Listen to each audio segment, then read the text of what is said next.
Good afternoon, good day. This is Africa Online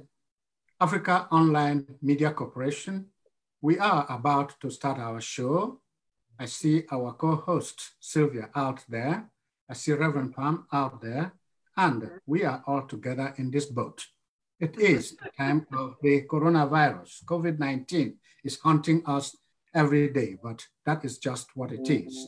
That said, our topic today is faith, or rather the role of faith in these coronavirus COVID-19 times.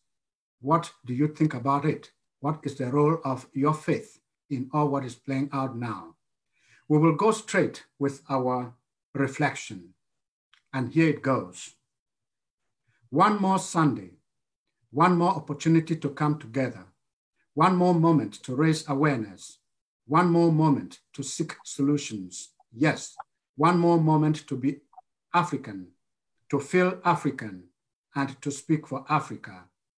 Yes, it is the time, and we have to roll. So, good afternoon. Again, good evening, good night, depending on your place in the continent at this time. April 12th is the 103rd day of the year in the Gregorian calendar. We have 263 days left until the end of 2020.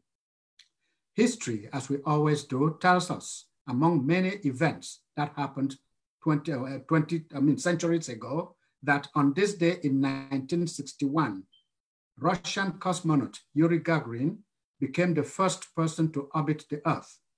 That on this day in 1945, United States President Franklin D. Roosevelt died in office, and Vice President Harry Truman was sworn in as the 33rd President of these United States. That on this day in 1980, Samuel K. Doe, remember him, took control of Liberia in a coup d'etat, ending over 130 years of national democratic presidential succession in that West African country. His victim was William Tolbert. Enough history now as we turn our attention to the week's topic, the role of faith in this age of COVID-19. But first, this. In his Easter of Solitude message earlier this Sunday morning, Francis called for global solidarity and challenged us, all of us, quote, to ban indifference, self-centeredness, division, and forgetfulness during these times of COVID-19, and to spread what he called the contagion of hope. Those were the words of the Pope this morning in the Vatican. So, happy Easter to all of you and to all of us. And back to our topic. The key words in our topic today are role, R-O-L-E, and faith, F-A-I-T-H. What is the place of and how does faith help or not help us in times like these? One of my favorite songs says, "Fear is a liar." And I hasten to add that faith is the dough that helps our flower of life to rise. Yes, fear is a liar because when we entertain fear, fear strips us of our faith, leaving us naked and helpless in a world in which the tendency is to no longer trust or obey the things we do not see, things that happen whether we believe it or not.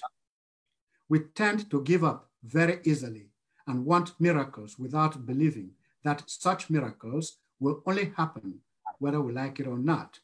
We tend to forget that miracles only happen when and if we believe, when and if we have faith. That is, when and if we readily accept that there is a higher power that makes things happen.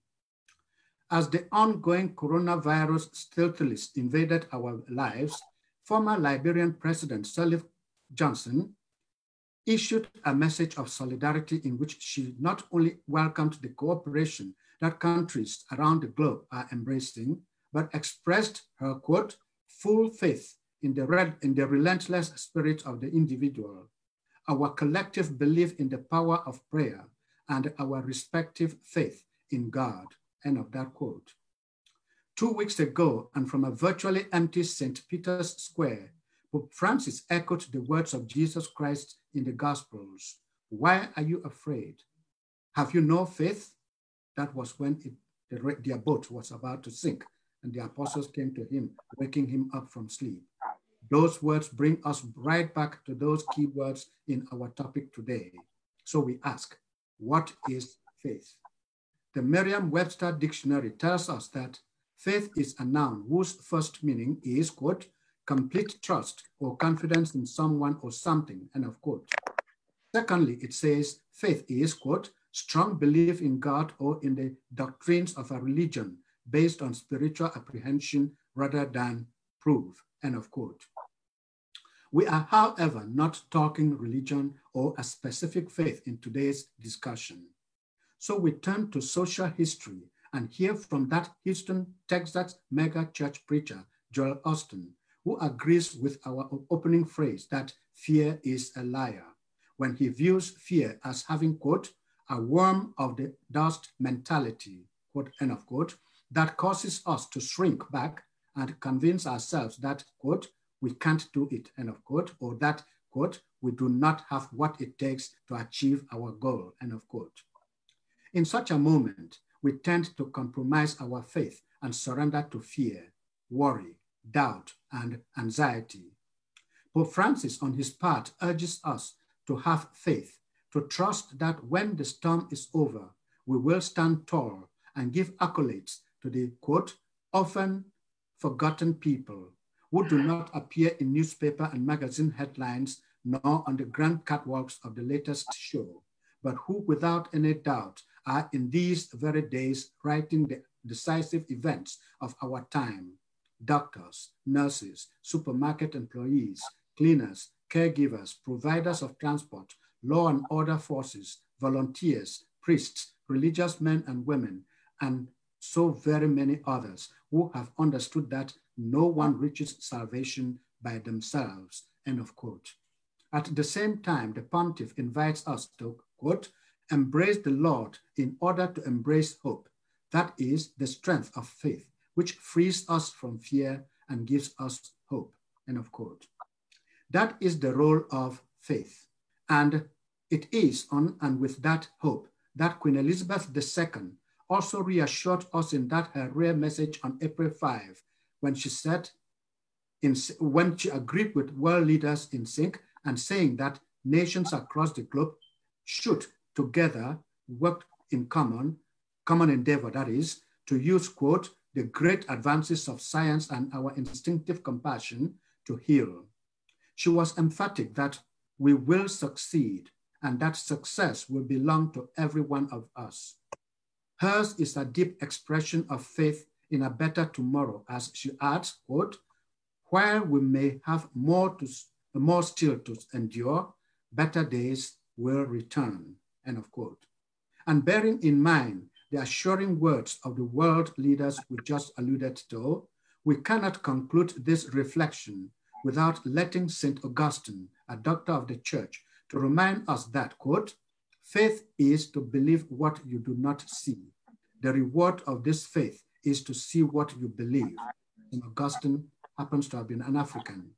So we must see achievement, not failure. We must see victory, not defeat, as we navigate these troubled waters stirred by the coronavirus and its outcome, COVID-19. Faith is the enabler and our resolve is the end result. So join Africa Online Media Corporation in the next 90 or so minutes to have your say.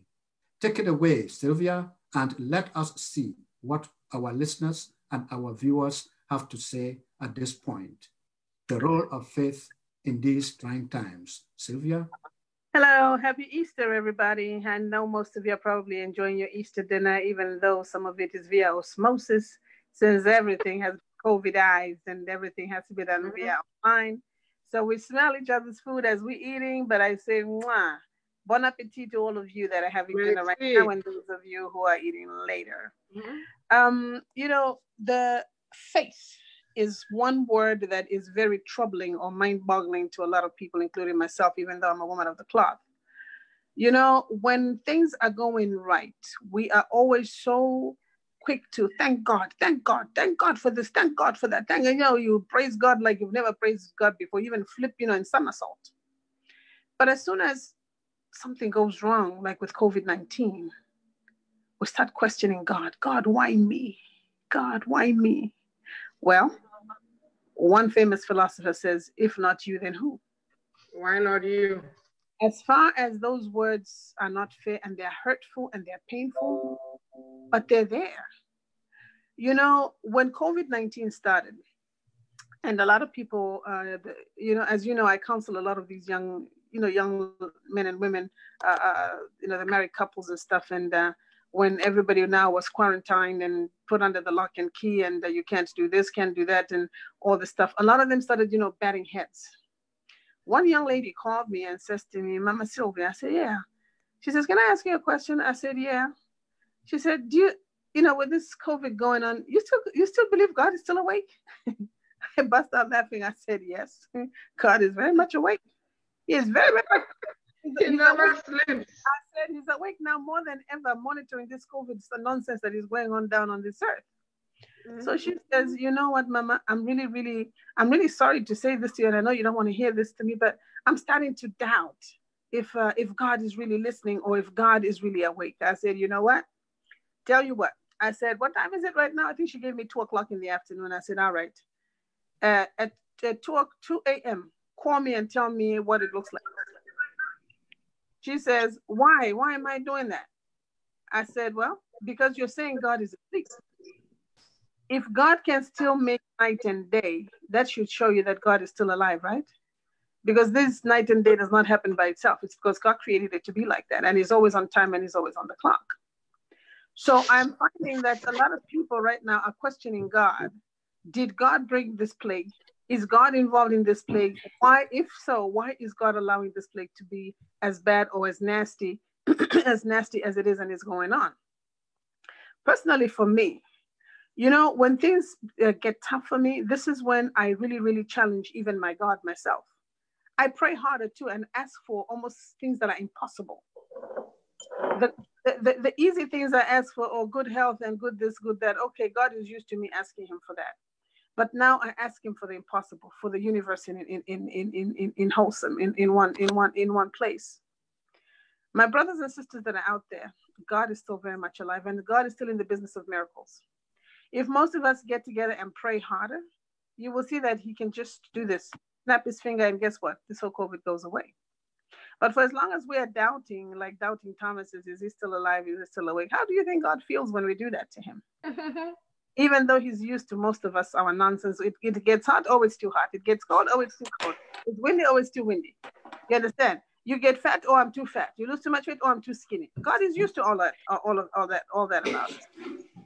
But now that we have been COVIDized, a lot of us are being tested in the spirit. My question to you, our viewers today, is how is your faith right now in God or whatever you believe in? I believe in God. I'm a Christian, full-blown Christian, born and raised, and, you know, born again Christian. I'm very proud to say that. Hey, hands up.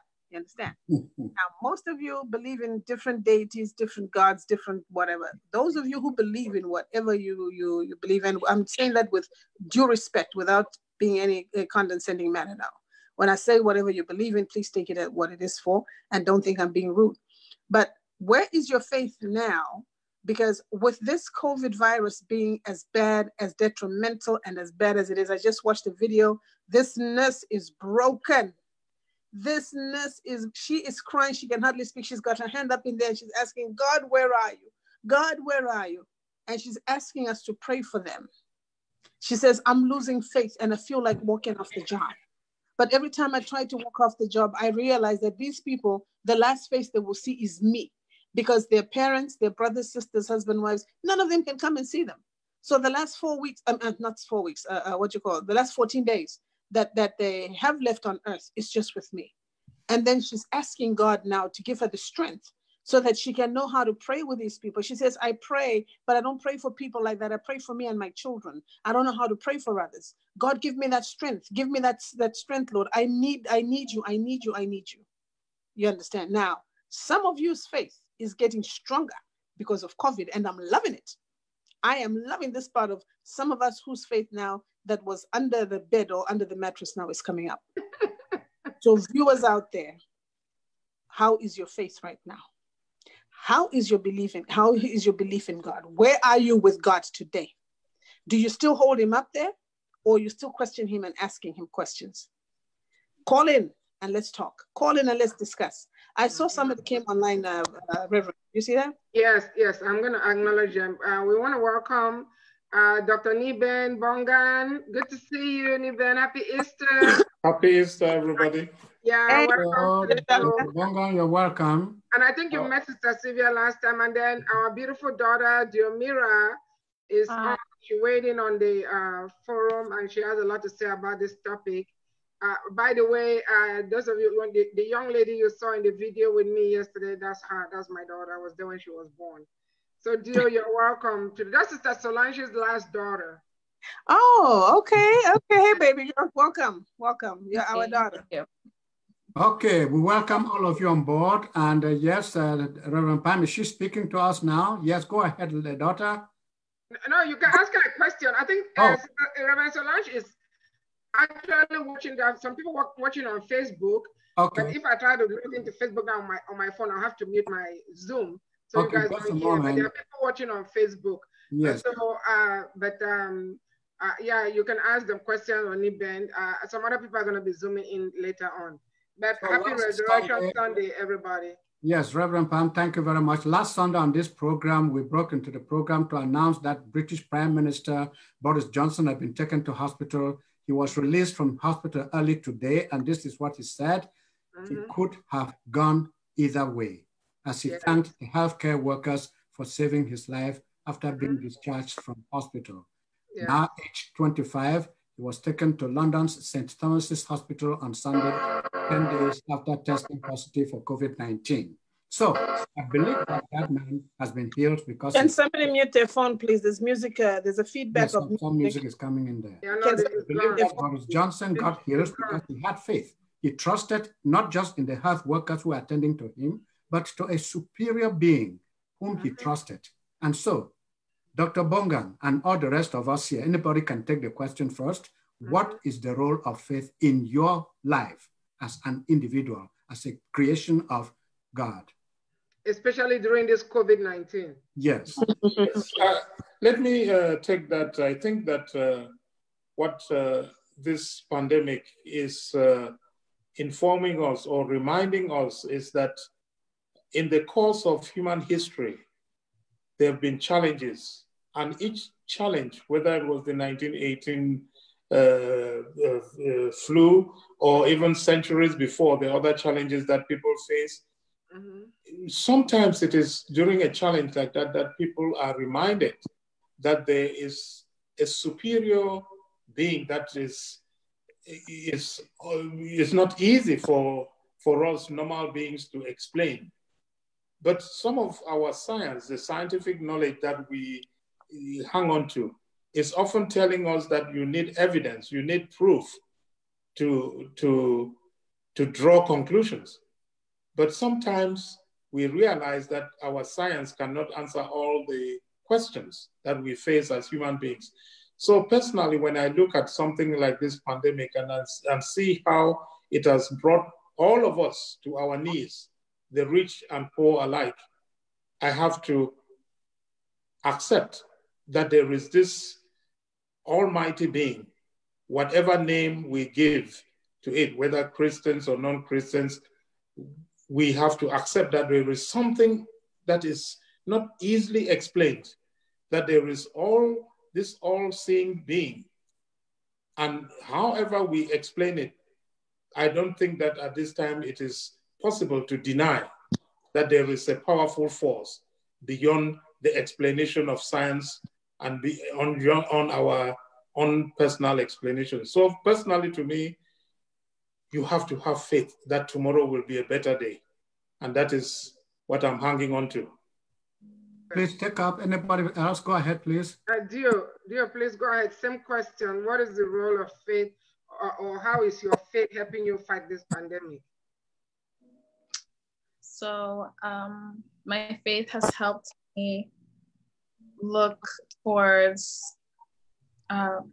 pretty much the light of tomorrow, even though we're stuck in our homes.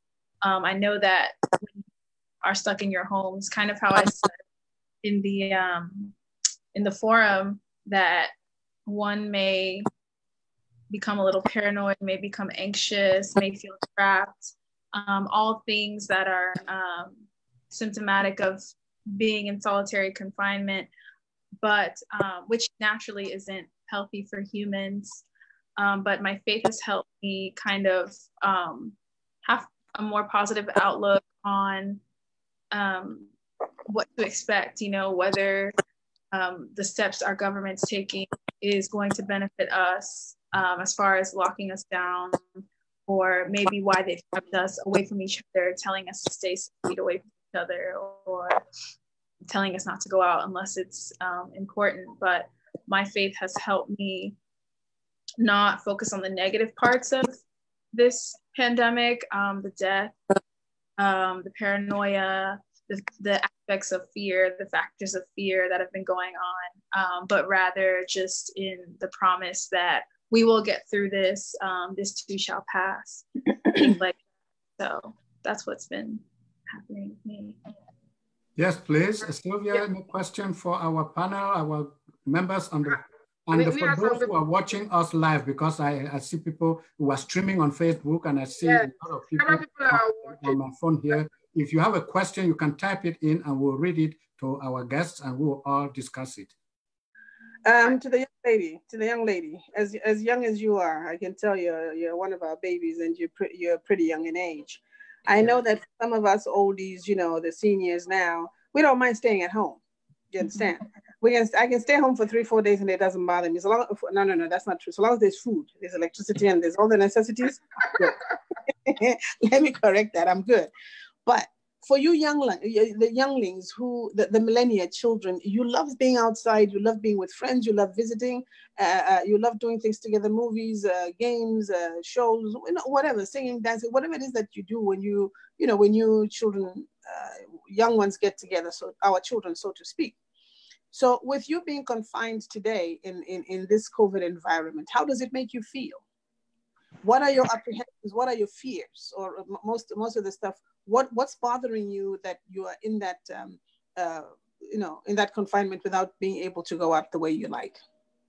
So I've actually visited this topic before with my peers and other people just like me. A lot of my classmates, friends I made back in college, back at school in Dallas.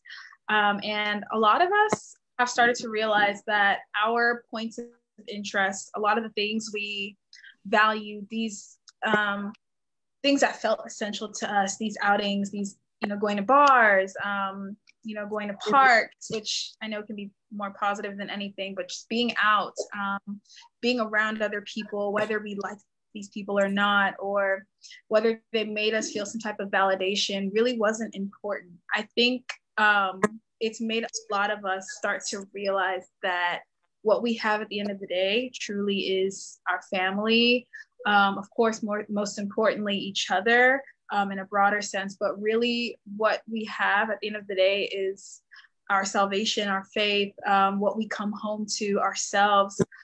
There's a lot of things that we have put our interests in that really aren't that important, that aren't as important in retrospect compared to, self-reflection, things that increase wellness or increase your walk with, whatever God you believe in, whatever high power you believe in.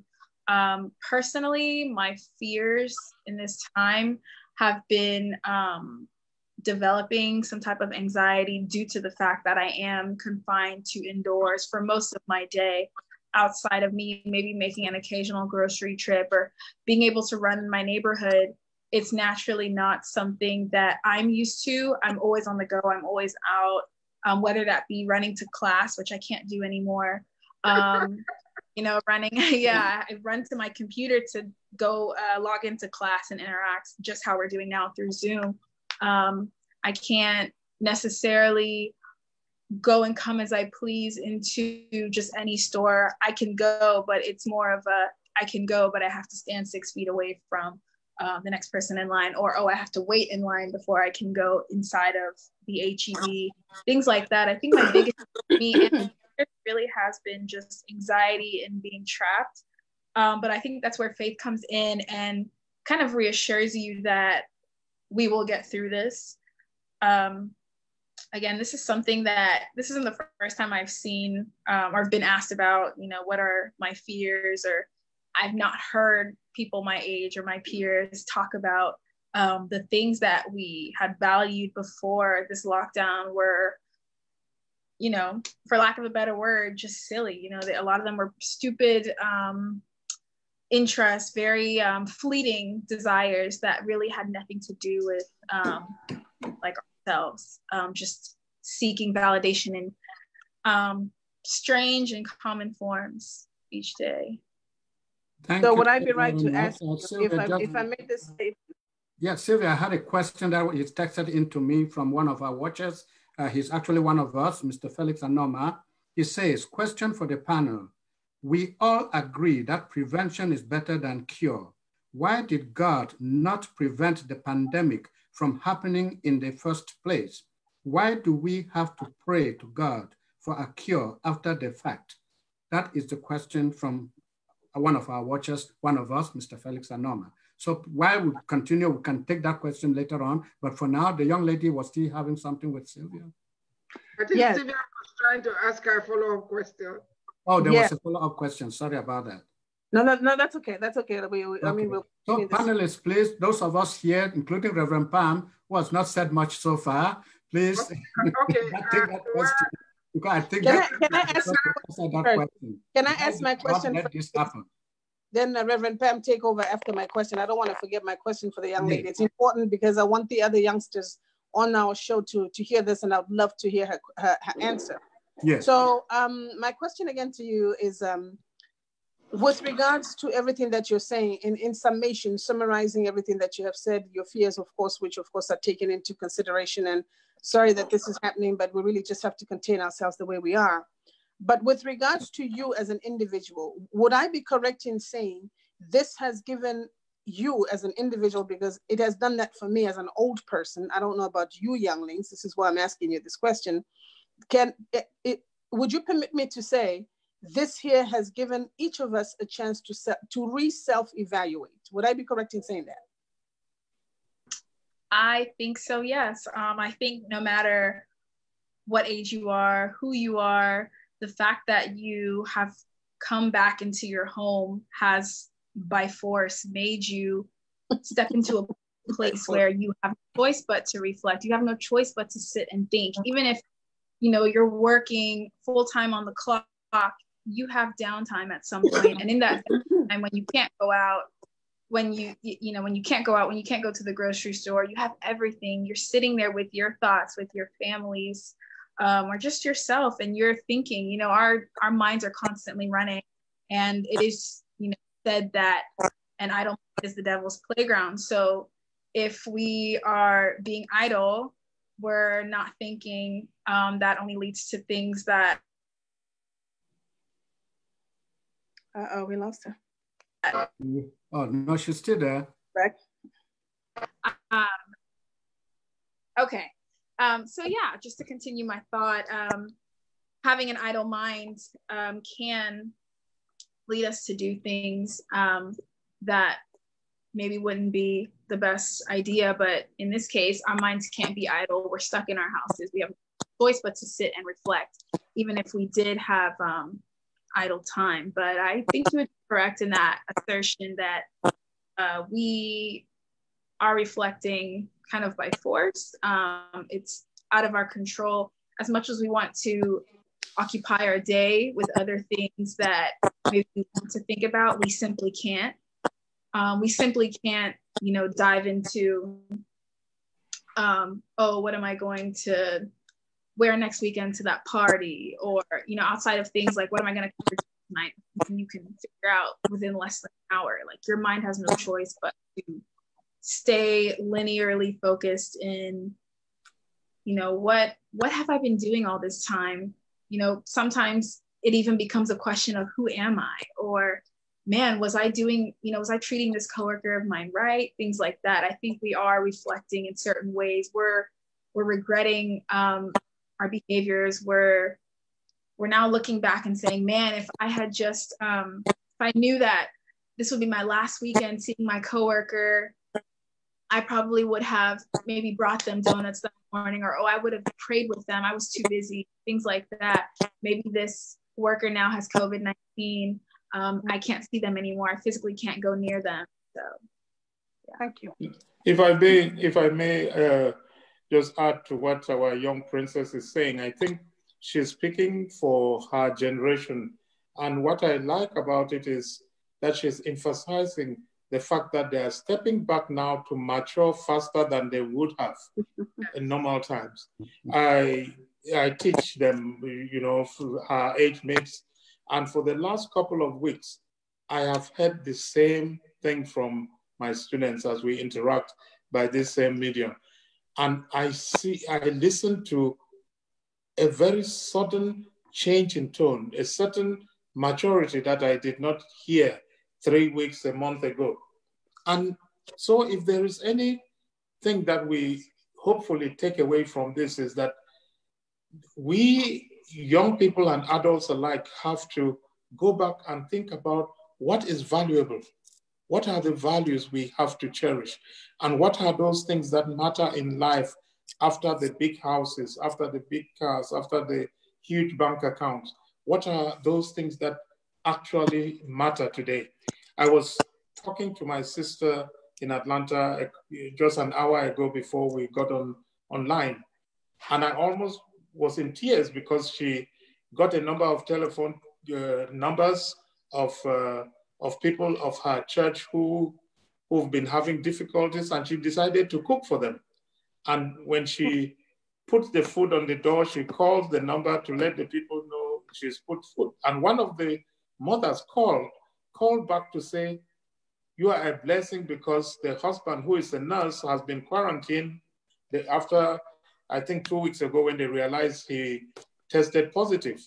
And she and the children, because she is handicapped, had not eaten for 2 days. Oh, and now on Easter, just out of the blues, this food that was put is what is going to give them at least a meal today. So I was happy that my sister did that.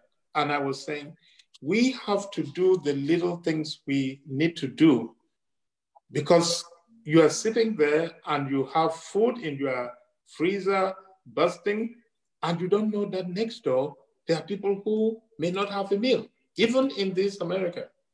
So I hope that this pandemic should make us all, the young and the old alike, to step back and ask ourselves what matters at the end of the day.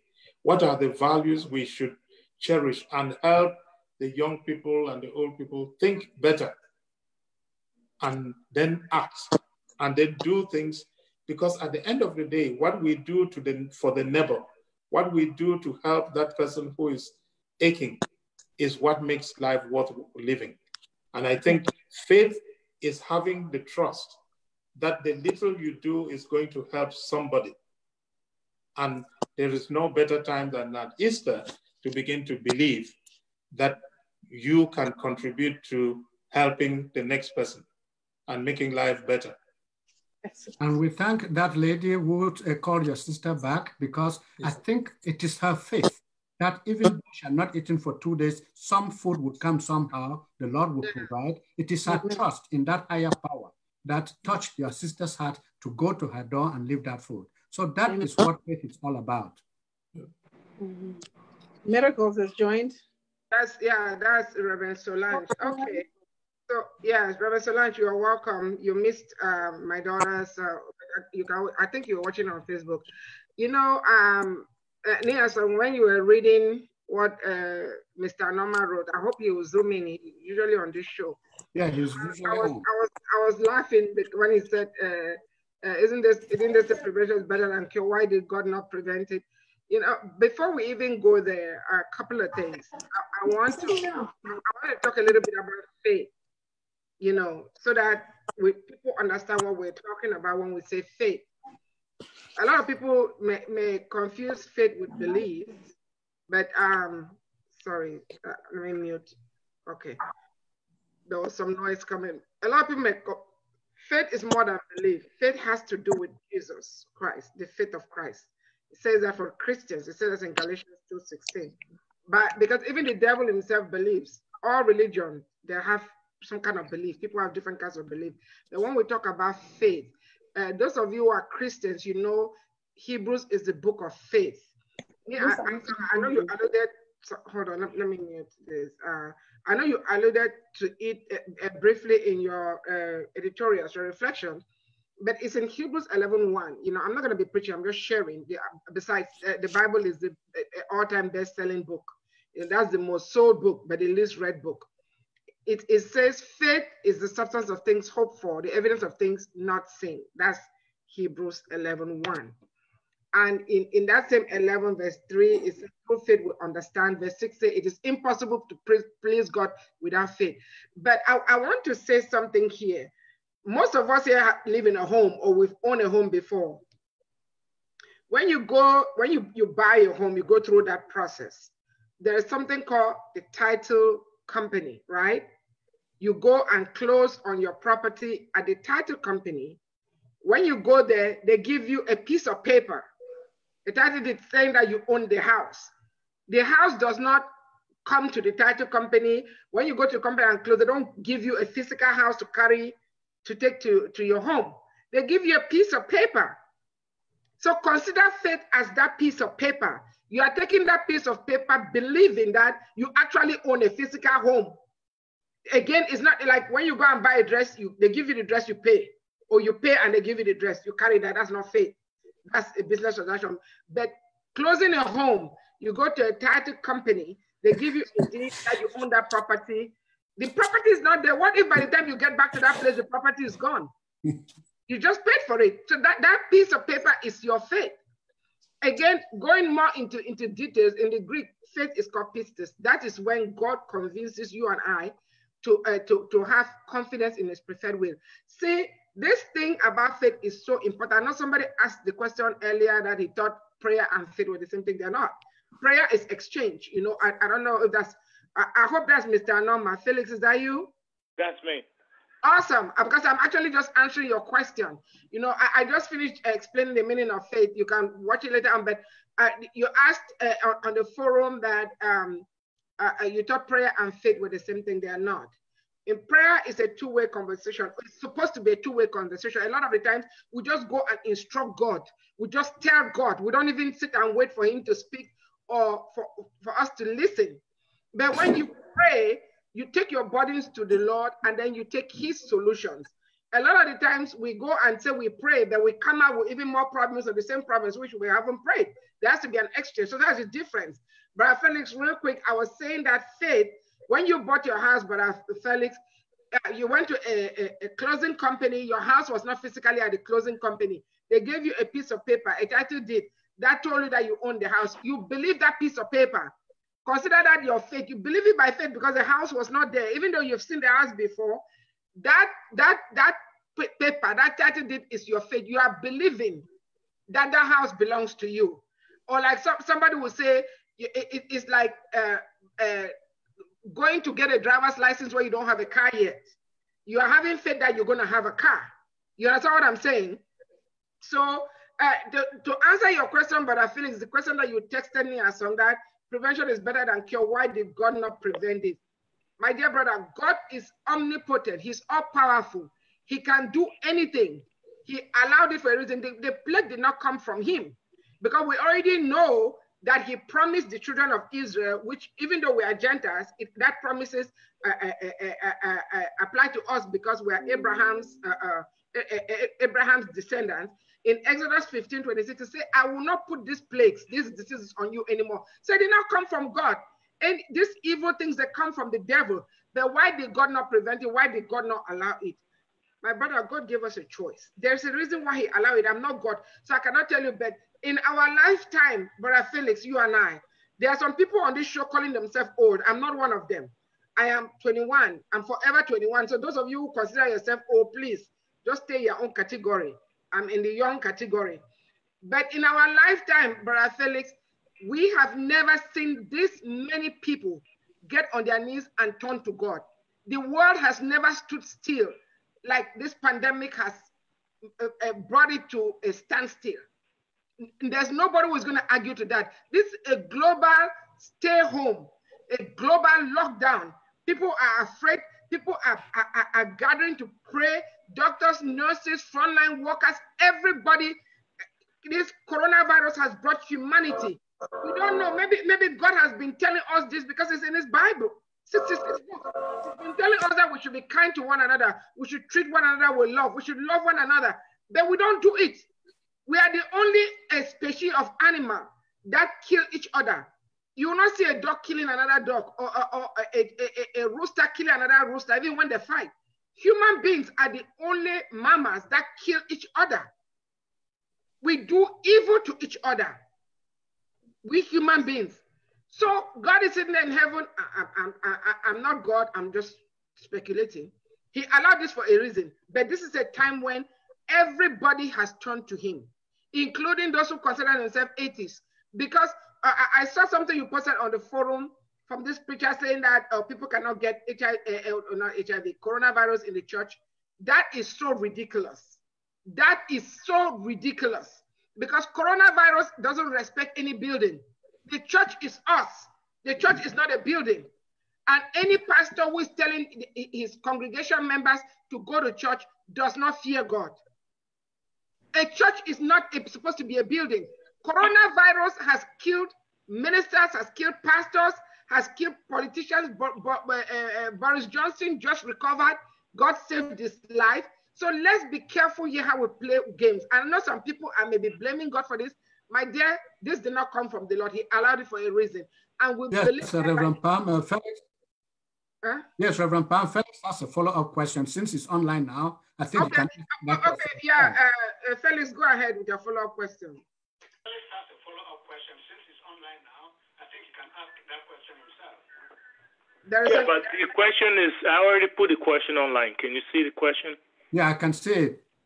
Read it for me, please. I love how you read. Please. I wanted you to say it. Please, on audio. I can see it. I just wanted, since you are here, I wanted you to say it. There is an echo. Okay, Iniason, can you read the question? Yeah, he says many people have lost their lives due to the pandemic. Rome is shut down. The Vatican is shut down. Mecca is shut down. But as people of faith, we can simply pray and the pandemic will go away. That's a question. How does God figure out who lives and who dies? Does it depend on that individual's relationship with God? Those are the questions he raised. Okay, Brother Felix, thank you so much for that question. Those are very pertinent questions. The reason why these places shut down, even though they are religious institutions and headquarters or headquarters of faith, you know, they each have their own faith in different people, or their belief rather, because faith has to do with Christ. These people understand that a place of worship is not God. God is not a building. God is us. We are the church. We are the body of Christ. You know, that's who we are. The church is supposed to be you and I, not a building. So it's time for us now, church members and church folks, to go out now and start sharing the love of God, since we are not able to be in the building. Sorry, Nia, so what was the last question? He said, oh, does God decide, how does God decide who lives and who dies? Yes. Okay, because he's God, when he created each and every one of us, he had an expiration date on us, or what I like to call beyond life date, you know, and God gives every one of us a purpose on this earth. It doesn't matter whether you are an identical twins. You will not necessarily die on the same day with your twin brother or sister, because your purpose for life is different. And that purpose is only God who knows it, and only God can tell you what your purpose is. A lot of the times, we human beings are looking onto leaders, either political leaders or spiritual leaders, to tell us what our purpose in life is, or what our calling in life is, or what God put us on this. And my dear, no human being, not even your parents, can tell you what your purpose is on this earth. Only God. And only God decides when your time is up. Unless you are Hezekiah, that can say, God, you know what? I cannot die right now. I have been good. I've been perfect. He even bragged that he was perfect. There's no perfect human being. Only Christ was perfect. And he gave God all the reasons why he said Hezekiah should leave. And God changed his mind, and God gave him 15 more years. That's the only time we know about that. But when your time is up, when the trumpet sounds, my dear, there's no time to go and say, I'm sorry to your spouse or to your parents or whatever, or trying to go to the bank to withdraw all the money so you can take it to your grave. Even if you withdraw it, when you die, they will bury you naked, or if you are lucky, they will put you in a black suit or a white suit, and that money is staying behind. If it was possible for anybody to take that money with them, Steve Jobs would have taken all his billions with him. And again, like I said, God did not bring this. There's a reason why God did not prevent it. He has the power to do it because he's omnipotent. But we all see, and these are some of the good benefits of this corona. The corona needs to go, and it's going to go. But these are some of the good unintended benefits from the corona, but allowable benefits from God, that human beings are now caring about human beings. People are calling people that they've not called for decades. People are reconciling. People, police people even are not even stopping people on the road to give you a ticket. You know, they are not. You know, I mean, people are just kind. People are making masks and sending them out. When was the last time we saw this in my lifetime? I'm a young woman. I have not seen it. Brother Felix, I don't know if that helps, or, you know, if anybody else wants to weigh in. Reverend Solange, you are muted if you want to weigh in, but back to you, Niason. Yes, let others weigh in. Sister Solange, Sister Sylvia, Dr. Bongang, and our young princess, please, if you have things to say, please just indicate and go in, just take the microphone and start speaking, and we'll let you talk on. I think let's let Sister Solange chime in, since she hasn't said anything since she came online. Okay. Sister Solange? Sorry to put you on the... Yeah, good afternoon, everybody.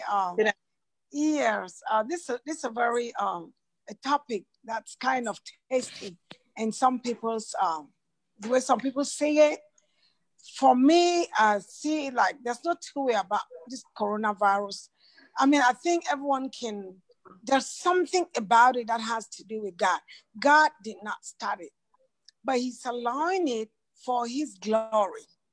But He's allowing things to go on the way they're going. I said that God has dismantled all the buildings that they call churches, all the edifices all over the world, the museum, the mausoleum, whatever you call them. God is asking us to go back to the basics, connect with Him one-on-one, personal relationship with God. Yeah, I saw on the forum where someone was saying, oh, can God heal? Or, I mean, everyone is coming up with all this.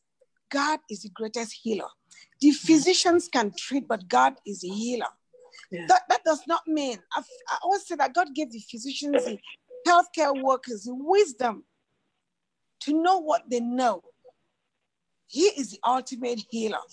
You cannot say, oh, I'm going to stay at home and just pray God will heal me. Yes, He can do it. We know. We've seen it. But at the same time, apply the common instructions. We have wash your hands. Before you go to bed, do what and what. We all know all those rules and regulations to follow during this time. So I would say faith and coronavirus. I think coronavirus has done more evangelism than any evangelist could have ever done in this world. I was about to say the same thing, yes. I said that, you know what? God sent all evangelists to the world. He sent all the prophets, the prophetess, like myself, all the big pastors, and they could not do what God wanted them to do. So God Himself has finally come to be the biggest evangelist. He is evangelizing. He has stopped the whole world, and He's not evangelizing. He's winning souls. I'm a pastor. I know how many people call me every day, some with fears, some of them, they're so confused and need answers that some of them I do not get. I'm like, pray. Give your life to Christ. And that's all I can say. Give your life to Christ. God is evangelizing. This is the biggest evangelism that has ever taken place in my lifetime. Okay, over to someone else. I agree with you there, Sister Solange. As a matter of fact, talking about evangelism, I was privy to 4 services today online, which I've never done in my life. And we also have a sister who is a woman of God. She's an evangelist, and the Lord had given her a message. It's like you're confirming, because what has happened is the Lord now, excuse me, based upon the question I asked our princess a few minutes ago, I was asking her, her fears and, the changes in her life and stuff like that. What I have heard from most of the people that I know, 50, 55 and up, maybe 40, 45 and up, a lot of them are saying, I have found my way with Christ. Yes. Most of them that I'm talking to are Christians, and please, no pun intended to Muslims or any other faiths, but I'm a Christian. So even though my best friend is Muslim, but I'm just giving an example of what I'm familiar with, what I know and can speak authoritatively on. So please don't take offense. So what has been happening is a lot of us, including me, Sylvia, here sitting here, believe it or not, I have heard God's voice talking to me, because every time I hear that, I ignore it.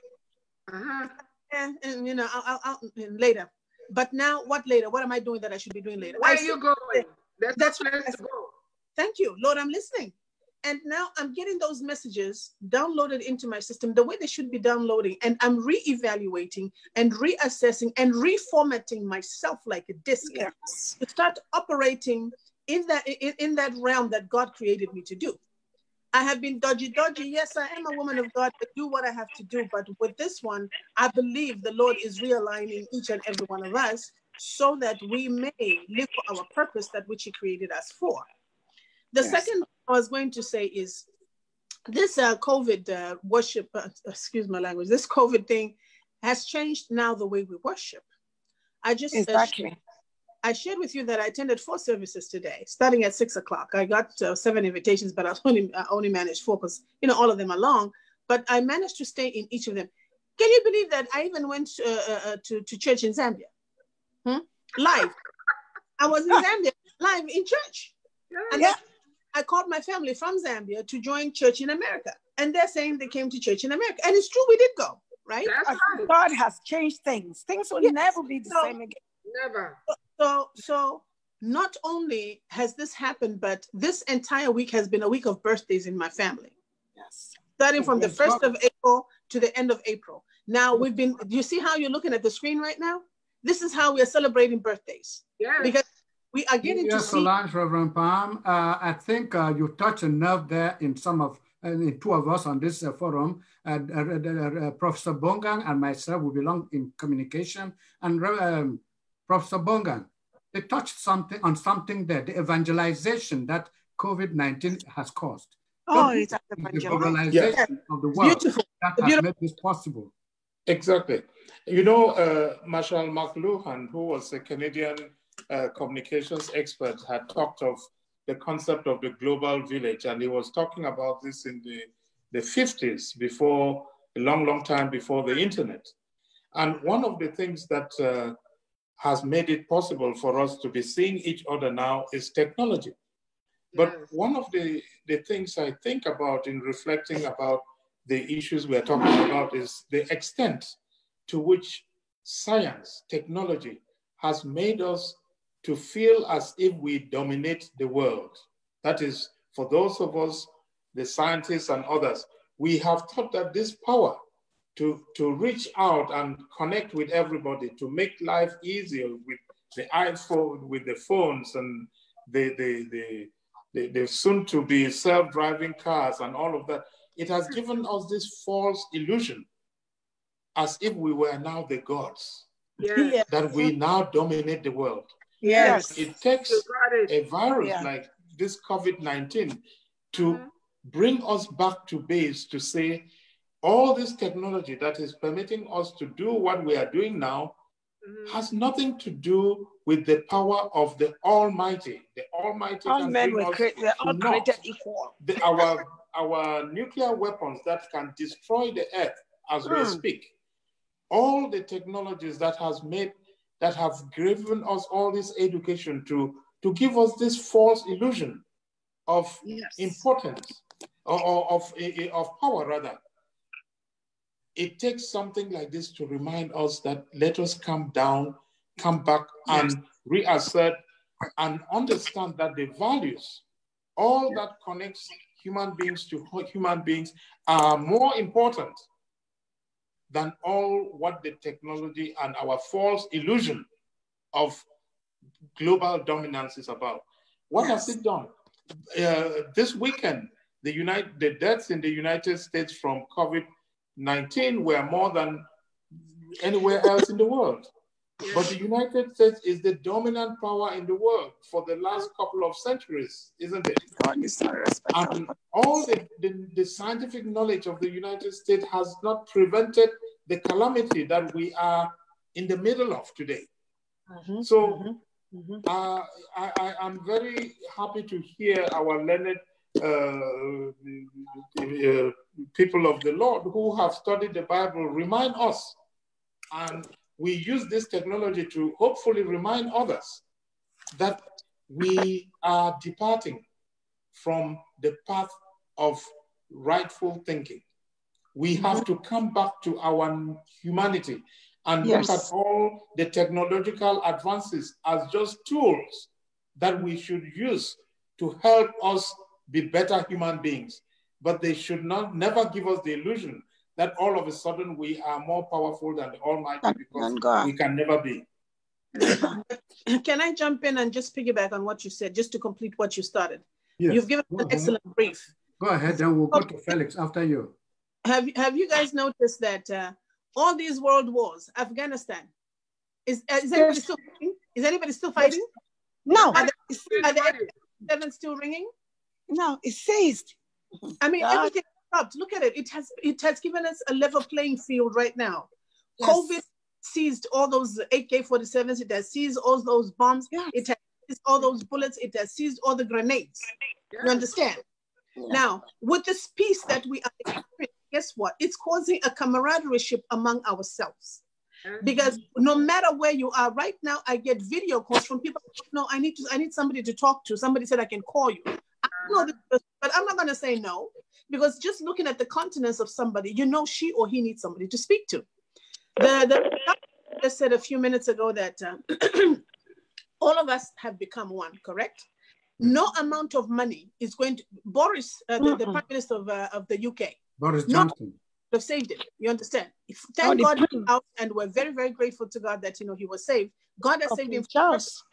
So all of us now are on the rich, poor, whether you're a pauper, a beggar, a janitor, a CEO, a FCO, we're all equal on the same level, because no money is moving.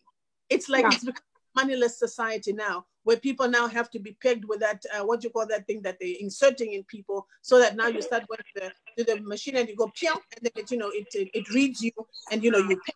Okay, folks, hold your thoughts right there. We're coming to the top of the hour. Have a sip of water. We'll go down to Houston, Texas, where we'll find Reverend Pam, who is also with us right here. She will give us the news at the top of the hour, not really the news, but some announcements at the top of the hour. I think it's 5 o'clock by our time here in the metropolitan area of Washington. Reverend Pam, are you with us? Of course, live. You are. Yeah, I am so grateful. And Annie Ben, I'm so grateful to God that you Zoom in. Hopefully we'll see you every Sunday. You never know how many people will be blessed by your wisdom and your knowledge and your words. This show we are streaming live on Facebook. At least more than 3,000 people are listening to this. And it is so amazing. This doesn't cost us much to be on this show, but it's a seed that we are planting to all these topics that we discuss. They transform lives. We don't play on this show. This is not one of those noise-making shows. This is serious business where we raise awareness about issues that affect Africa and Africans, seek solutions to those issues, and hopefully make progress. But this broadcast help non-Africans also. We do the show at this time so that our brothers and sisters on the continent are watch the show. This time, what we're talking about Boris Johnson, there are other people, there are wealthy people that have died. Manu Dibango was wealthy and he died. You know, this pediatric neurosurgeon, I don't remember his name, starts with a G, who died. This is a guy that dedicated his entire life, you know, more than 5 decades, helping patients. And the same system that he helped build could not even save him from coronavirus. You know, this coronavirus does not discriminate. I don't care who you are. It does not discriminate. It's an equal opportunity destroyer. It is. Yeah. It is. No, it is. It is. And at the end of this thing, God will have the last laugh. At the end, of course. Like I said, me personally, I'm not interested in going into any walk into any 4 walls to church. You know, the church is us. Yeah, and even with this online services, you can reach more people than. Plus, in the church, you have people that come there with distractions. Some people claim they own the church. Some people claim this is their seat. Some people claim they look at how much money you are putting in the office. All that, God has put a stop to all that nonsense. All that nonsense that was not supposed to be happening in the house of worship. You know, so God is God, and He will always be God. And let's see who is in charge after this coronavirus, who is going to remain in charge. But anyway, we're at the top of the hour. You know, we were going to be talking about teaching people how to cook their own food. So I did a video. Nia Song, you've seen it. Sister Solange has seen it. Sister Sylvia. By the way, Ben, I'll send it to you. But my beautiful daughter, Diomira, was recording for me, and we were practicing physical distancing. So she was recording from at least 6 feet away. The video too. So anyway, Nia is going to share that video. Any of you who have a simple, cheap recipe, upload it on that Facebook page. It's called Cook Your Own Food Now. For a long time, you know, one of our benefits program, Ben and Nia, so you remember, was to teach our people how to cook. But this particular time that is more urgent, I actually got the inspiration a week ago. You know, I was minding my business, watching TV, and it came. So we're teaching people how to cook. The videos I did, those meals cost less than $10 for 10 servings. So we're feeding people like for $1 per serving. I think most people can afford that. A lot of people cannot afford to go to restaurants. Most restaurants are only doing pickup or delivery. So we want to help everybody. It doesn't need to only be African cuisine, but I'm starting with African cuisine because that's what I know how to do. We want to encourage everybody to share their own. Tell your wife to share a recipe. Ben, anything. Sylvia, get all your Zambian people who know how to cook. Reverend Solange, share your recipe. Diomira, share your recipe. But so starting tomorrow, we're going to be talking about, so today, Sunday, we'll dedicate it to that, the cook your own food. But instead of dedicating the whole week, we're going to be talking about how to get money, help, financial help during this COVID-19 period. The reason why we're making that change is because the government released the first stimulus checks yesterday. There are some people, there are scammers out there. There are people that have been sending out information on social media, trying to get to gullible people and needy people to give them their information and bank. Please don't. The treasurer will never, the US Treasury will never ask you for that. There are some people, about a month ago, somebody was circulating something about census, that for you to get your check, your stimulus check, you have to go through the census. The Census Bureau has nothing to do with the money that's coming from the Treasury Department. So we want to talk about, educate our people how they're gonna get this money, and also for small businesses, the kind of funds that are available there, even for non-profits. So I'll give our tax expert and our accountant, Reverend Solange, who is on the show, to talk a little bit more about what we're gonna be talking about. Reverend Solange, over to you. Okay, thank you, Reverend Pine. Yes. But real quick, can we see your face, or you're in a place where you cannot turn on your video? No, I can turn it on. You know, sometimes I'm not. Okay, let's see if I can do this. Yeah, please turn it on. We need to see your face. All right. Reverend. Just got a glimpse of Is it you. better now? Yeah, Okay. yes. Okay. I don't see you. You don't see Reverend Solange? No. I'm seeing the ceiling fan instead. See the ceiling fan. No, the ceiling fan is from Bongan. Reverend Solange is on. Is it better now? Reverend Go Solange. ahead now. Can you see me now? Yeah, go ahead. All right. Okay. Adjust your screen. She's on the screen. When it comes to all this high-tech stuff, I'm a little bit challenged, okay? But that's your problem. Those of you who consider yourself, we young people, I myself, we don't have that problem. All right. Okay, we'll be talking about what we know now, that because of the coronavirus, a lot of people are out of work. Businesses are shut down. Personally, I work from home. I go to my office for a couple of hours every day. That being said, I do most of my work at home. And I have all these clients that I've built all these years calling me, how they're going to get their stimulus check, the ones that have businesses, are they going to qualify for SBA loans and all that. Presently, the SBA has different loans. SBA has always been there for small business loans. But right now, they've added to it some other loans that are particularly to help businesses during these hard times. There's a very simple one that is like $10,000. Doesn't need too much qualification to get that. Then there's another one for $25,000, and there's another one to help you with your payroll, with your utilities, with your rents and all that. There's quite a few. And even nonprofit organizations can also get loan from SBA to help them, because as we know, America was built on principles of God. So there's so many churches right now, thousands, hundreds of thousands of churches that are shut down. Before all this happened, these churches had employees too. They still have this building standing there. As we know now, building is not a church, the church is ours. But these buildings are there, some of them rented, some of them built from scratch. They have mortgages on these buildings. So the government is like, you know what, we're going to help nonprofit organizations at least, give them some help, financial help to help with the utilities, their mortgage, their lease and all that. So nonprofit organizations are also going to benefit, but you have to be like a 501c. We know what that is. If you're a nonprofit, you know, you register with Internal Revenue to get all the benefits. So we'll talk more about that next week when we get on the forum. Amen. And I can discuss some more on the forum as we go along.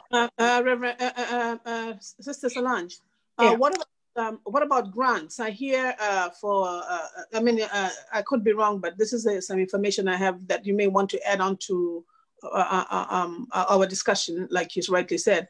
I believe that there's some grants that are being given out for COVID. I'm not going to mention the institutions. I don't know if it's allowed for me to advertise on here, but there are some government institutions that are giving out a minimum of $25,000 for anybody that is doing this COVID promotion or COVID prevention or anything COVID, so to speak.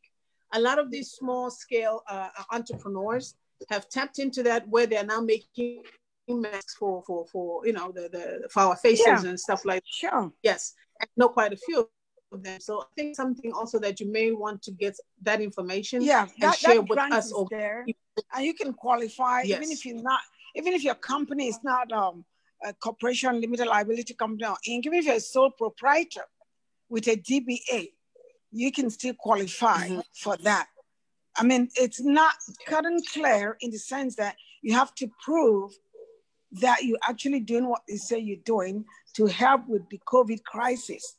So I always advise people that first register your business, show some evidence that you're doing something to help, maybe some samples of what you produce, maybe it's masks, maybe it's hand sanitizers, whatever you're doing, and the government will give you those grants to do them. So they have to have all their documents ready.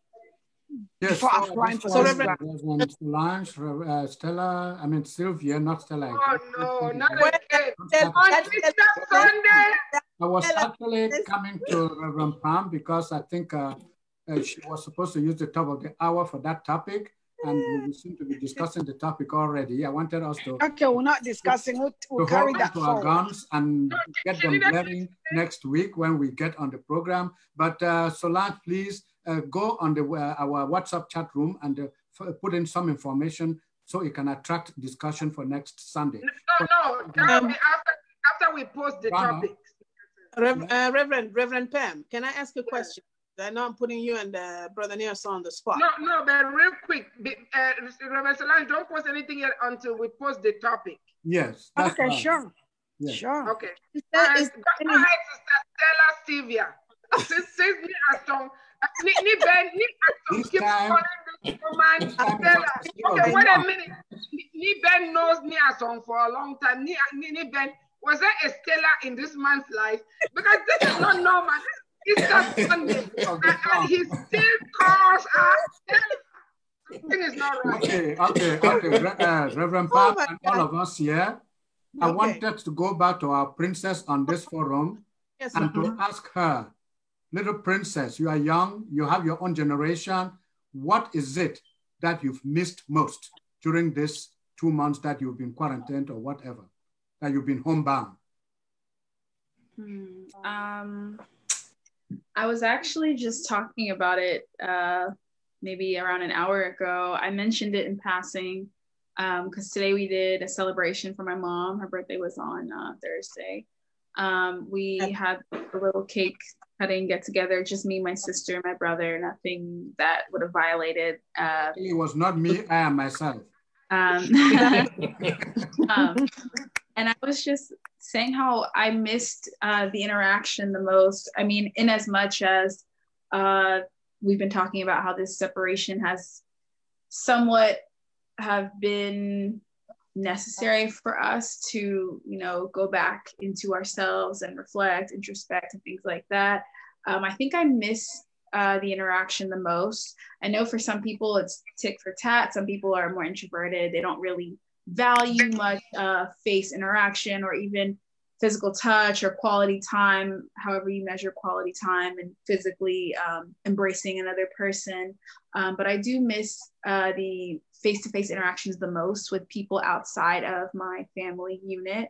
I think these things, again, it all goes back to my point of solitary confinement, are naturally very healthy for us. We are human beings. We are social creatures by science, by nature. We know these things. And I think me personally, again, I'm a naturally extroverted person. I think I miss talking to people face to face the most. I think there's a lot of value in having another human being to speak to, whose kind of energy you can, you know, bounce off of and feel and things like that. And on the other side of the coin, what have you been attached to the most? Don't tell me your mom. Oh, attached to? Yes. Yeah, that you've been attached to during these past 2 months or so. You know, that's a good question. I found myself pretty bored outside of, you know, routine schoolwork. I think, you know, not to be cliche, just because we're on, you know, a sort of a gospel professional forum, the one thing I've been attached to has really been my faith, my salvation, God. There's been a lot of plans I've been brewing. Hallelujah. Thank you. There's been a lot of plans that have been brewing with me specifically. Again, this is subjective. I know a lot of people who I talk to, like my friends, have probably been attached to things like improving their work performance as much as they can from home, you know, not being in the office. So now they can take advantage of working from home and showing who they really are as a work candidate. But for me, it's been my faith. It's been plans that have been brewing in my journals, in my to-do lists. What I've been attached to is my person. And as much as that may sound self-centered, I think it's self-centeredness in a really good way, in a very positive way, in a very progressive way. And again, back to what Ben or Dr. Ben was saying about young people having this fervent feeling of kind of reflection and maturing and growing faster, because by default, we've kind of been put in a place where we have to. And I think the person has been who I've been attached to the most, my person, and growing that person. I, again, don't really speak for everybody, but I know it's been a common sentiment, and it, you know, kind of relates to the whole being like stuck in the home idea. Thank you very much. There was Felix who wanted to come in before the top of the hour. So Felix, if you're still online with us, please. I think you had another question or another concern, but all the same, you have not told us what you personally feel at this time as far as your faith is concerned. Felix? He's on. He's gone. I think he's gone, but all the same, Professor Bongang, what have you missed the most and what have you been attached to the most? The obvious thing is that, you know, I have been experimenting in my teaching, you know, alternating between online teaching and face-to-face. And what I miss the most, because I always love interacting with my students in class, because they're amazing young people and I learn a lot from them.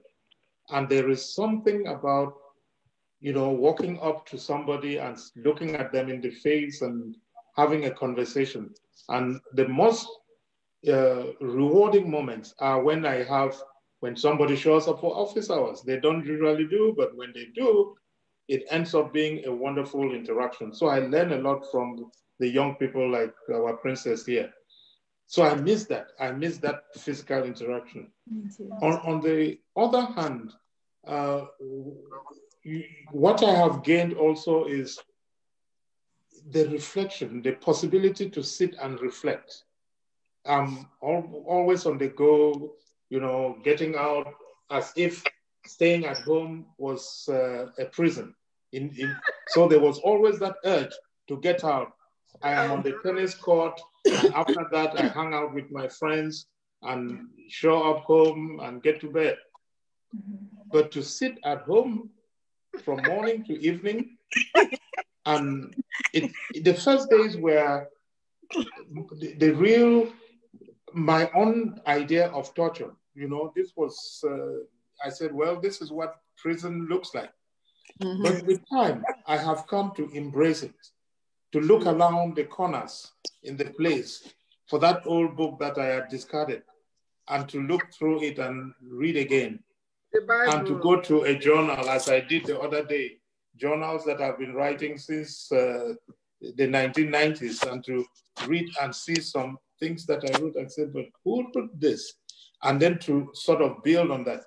So the hope is that maybe I should get back into to writing and thinking better, and thinking and reflecting about these things better, as I've always done.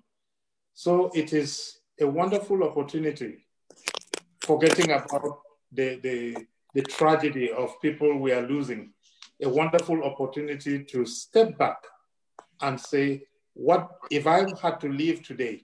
What would it be that people will think about? What would I leave something that somebody could find in the writing that might shine a light on something? So there is that urgent feel that you should be contributing something.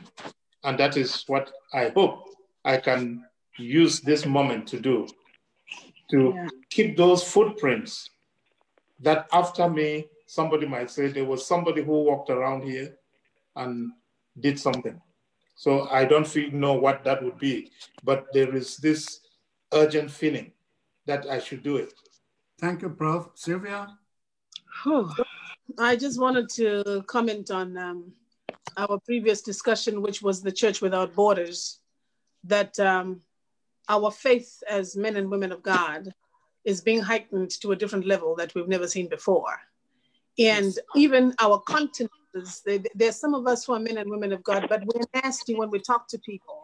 A lot of us, the Lord is reformatting most of us to make us better people. And even ourselves, like you said, we have to self-evaluate, you know, and self-reflect, as well as self-deprogram, so that we become better people. And like Doctor just said before me, what am I leaving behind? What's my legacy?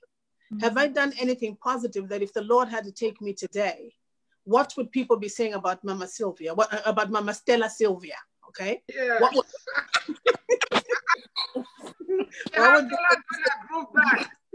That's right. Well, yeah, how Stella got a groove. You see what I'm saying? So with all that said and done, I just wanted to say some of these relationships that we have had, you know, the one-on-one with the outside, the Lord did this on purpose. Some of those friends we've had, we may lose.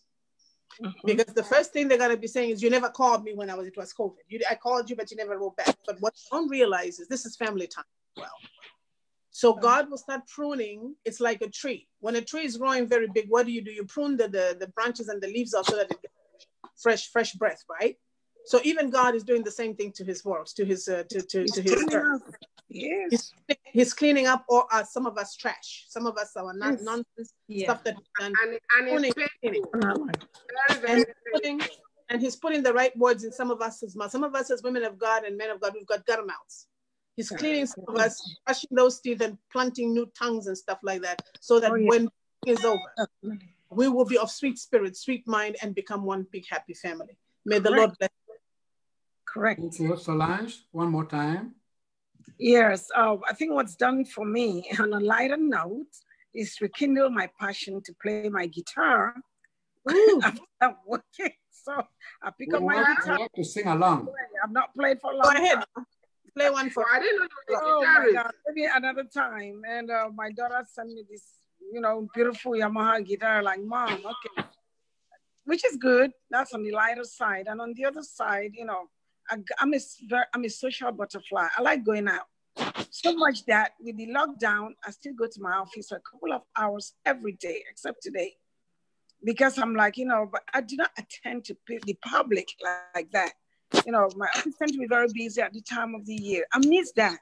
But at the same time, it's giving me time to actually sit back and relax to a point that if I wanted to, I don't want to work around 4 p.m. I can just drop everything, sit on my couch and flip the TV. I've not been doing that for a long time. And I write. And I've said I'm going to complete the book I started a year ago with the time. I'm not going to give the title up. But I think I'm going to complete that book now. Working from home has given me that opportunity to do that. So, and also, of course, reconnecting and rekindling my spiritual life. I can now pray for an hour, 2 hours without let me put out, I'm late for work. I mean, I run my own business, but I keep to time. So it's been more time to pray, if I may say so. Yeah, thank you. Thank you so much, Reverend Pam. I know that Dr. Bongan said something which I should repeat on behalf of everybody.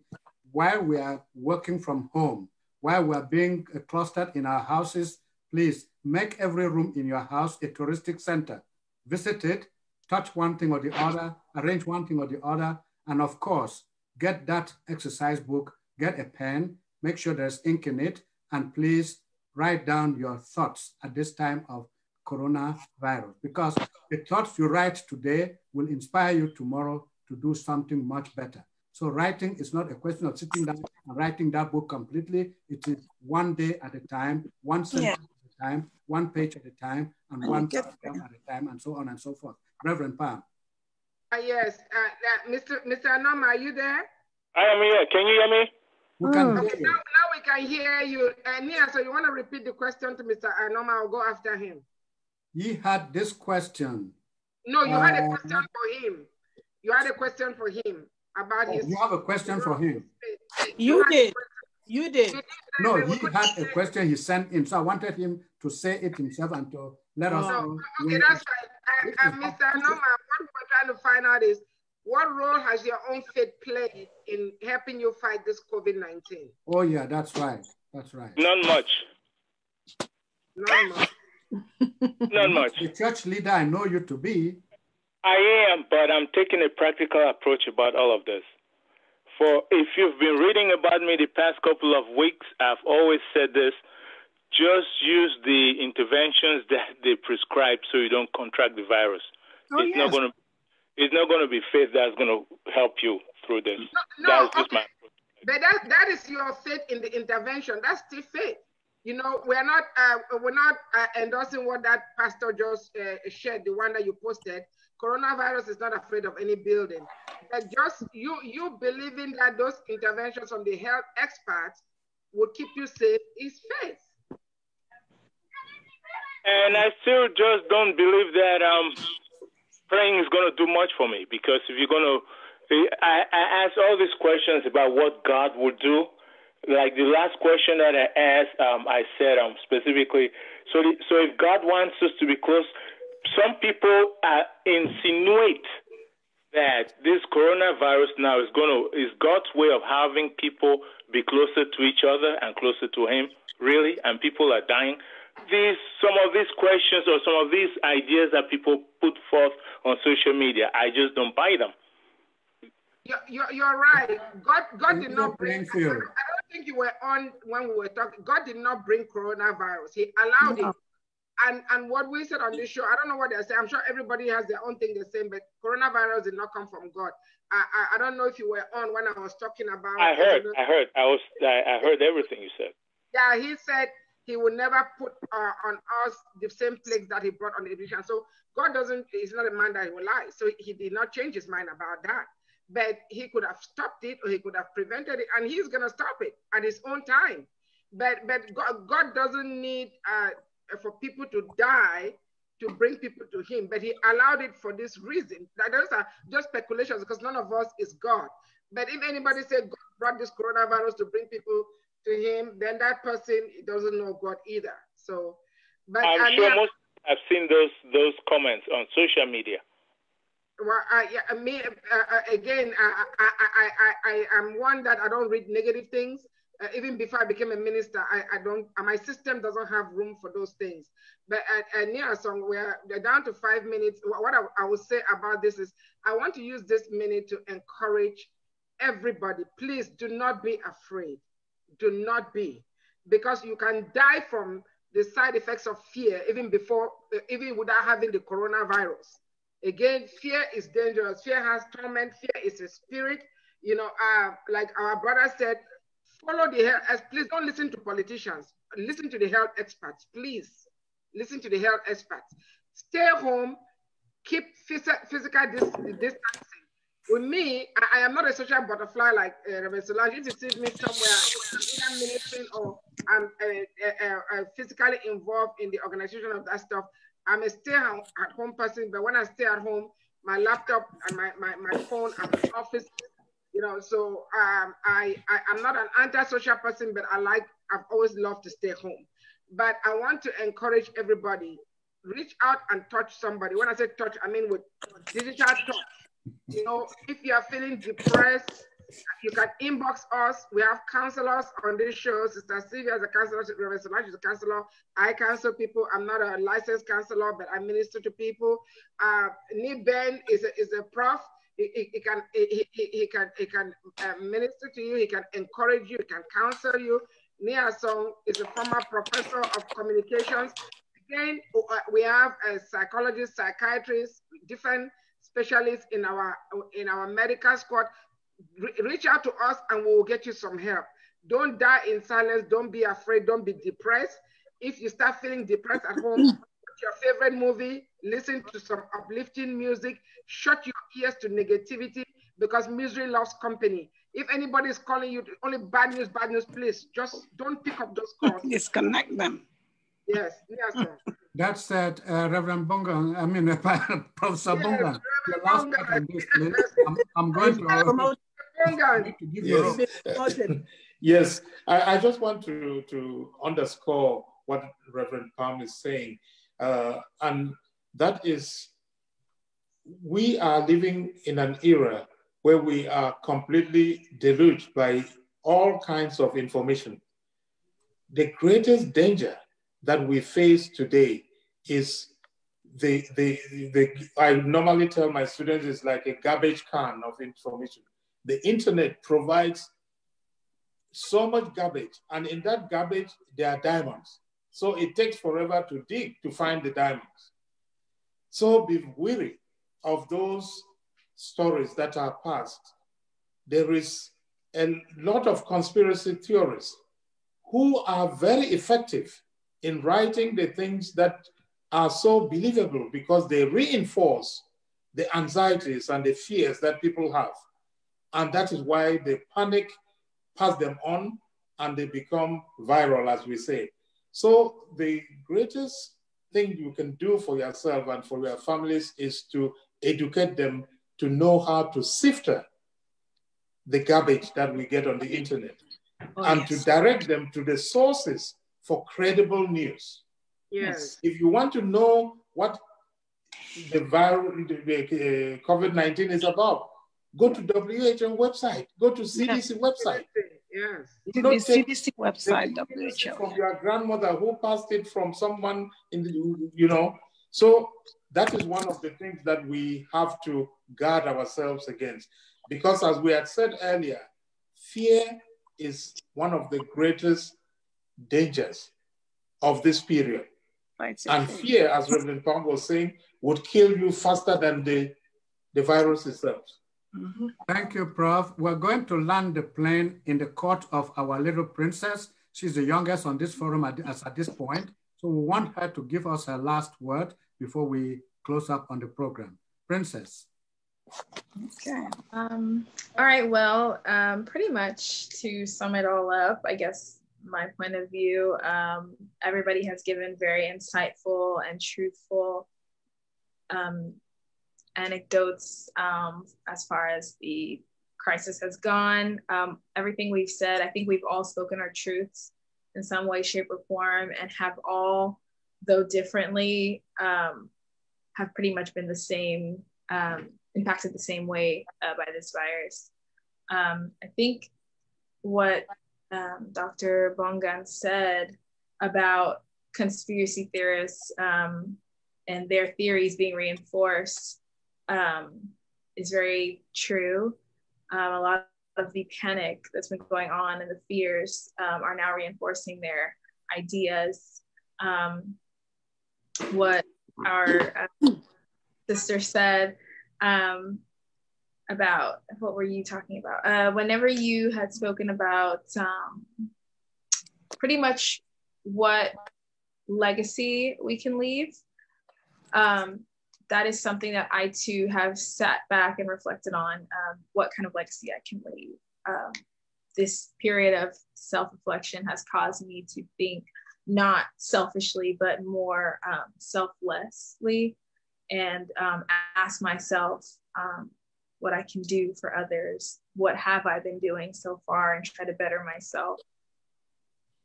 So I hope and pray that everything we've talked about can positively come to fruition, and things can progress from this virus and not keep us in a place where we're constantly wondering and scared of what tomorrow has to offer us. Thank you so very much. And on that note, listeners, participants, panelists, thank you all so very much. There was Professor Bongang, there was Solange, there was Sylvia, there was, who else am I missing? I think there was Reverend Pam and myself, Asonglefac and Nkemleke. It's been a pleasure. I had a lot of people texting to me directly to my own site, and I appreciate all their participation. Please keep it going. Next week we're going to tackle something else, but please, you can go to our WhatsApp chat room and leave your thoughts on today, for today, because from tomorrow we'll be tackling a different topic. Thank you all so very much. Cheers, happy Easter, and please remain faithful to whatever you believe in. Thank you very much. Happy Easter. Happy Easter. Happy Easter, and bye.